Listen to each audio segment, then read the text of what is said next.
Պաշտպանել դարպասը մի քանի օրում կսովորեն, պաշտպանել անձնական տվյալները, այ դրա համար ուրիշ մարզում է պետք։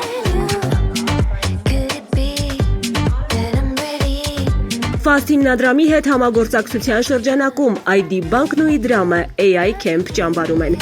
Ֆուտբոլից հետո ֆինանսական գրագիտություն, որովհետև թվային աշխարհում երբեմն մեկ սխալ սեղմումը կարող է ավելի թանկ արժանալ, քան բաց թողած գոլը։ Մենք դասընթացներն անցկացնում ենք նույնիսկ ամենափոքր տարիքային խմբի դեպքում, բարդացնում ծրագիրը տարիքին համապատասխան։ Մեր ազդեցությունը նկատելու ենք հետագայում, երբ այս երեխաները կմեծանան եւ կդառնան արդեն ֆինանսական համակարգի մի մասը, երբ կսկսեն օգտվել ֆինանսական պրոդուկտներից եւ կկայացնեն ֆինանսական տեսանկյունից հավասարակշռված եւ ճիշտ որոշումներ։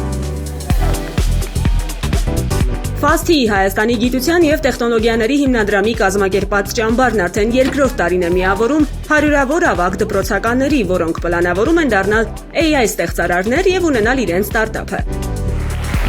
Այս տարի AI ճամբարին միացել է նաեւ ID բանկը, որպես ֆինանսական գործընկեր։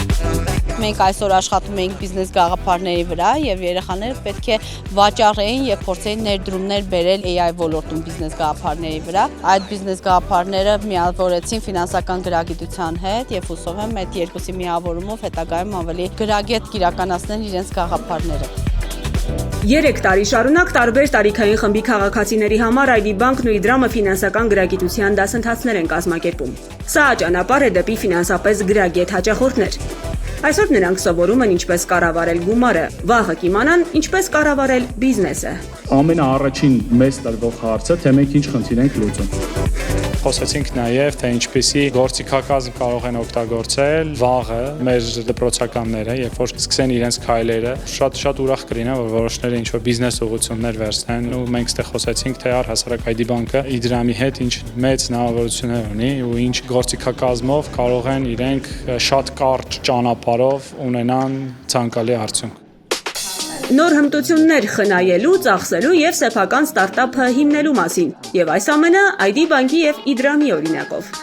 ID բանկի ու Իդրամի օրինակը ընդհանուր շատ լավն էր, որ սկզբում իրանք առաջին են եղել Հայաստանում, որ տվել են մի հատ խնդրի լուծում, դա QR-ներով վճարում կատարելն է, անկանխիկ, ու հետո ոնց են դրանք տարել արտասահմանյան շուկայում ադապտացրել։ Այսօր ընդհանուր շատ կարևոր բաներից ենք խոսել, առաջինը որ զեղծարարությունից ենք խոսել ու խոսել ենք հենց կոնկրետ օրինակի վրա։ Երբ մարդ ցանկանում է ձեր քարտից ինչ-որ տվյալ վերցնել, նախ ուղարկեք ընդամենը նրան 16 թվանշանները, քանի որ նրանց մենակ դա է պետք, ոչ թե ուրիշ ինչ-որ ինֆորմացիա, ուղարկելուց էլ մի ուղարկեք ձեր բանկային քարտի նկարը։ Ֆինանսական գրագիտության մեր դասընթացներին արդեն 4000-ից ավելի երեխաներ եւ մեծահասակներ են մասնակցել եւ գործընթացը կանգ չի առնելու, մենք շարունակաբար ուղիներ ենք փնտրում մեր քաղաքացիներին հասցնելու մեր մեսիջը, որ ֆինանսապես գրագետ լինելը այսօր իսկապես կենսական նշանակության հմտություն է։ Ֆինանսական գրագիտության թեման շատերի համար կարող է ձանձրալի լինել, բայց դա մինչև այն պահը, երբ ուզում ես դառնալ ֆինանսապես անկախ եւ կառավարել սեփական բյուջեն։ Ուստի ID բանկում վստահ են, ֆինանսապես գրագետ պետք է լինել որքան հնարավոր է շուտ, նախքան առաջին աշխատավարձը։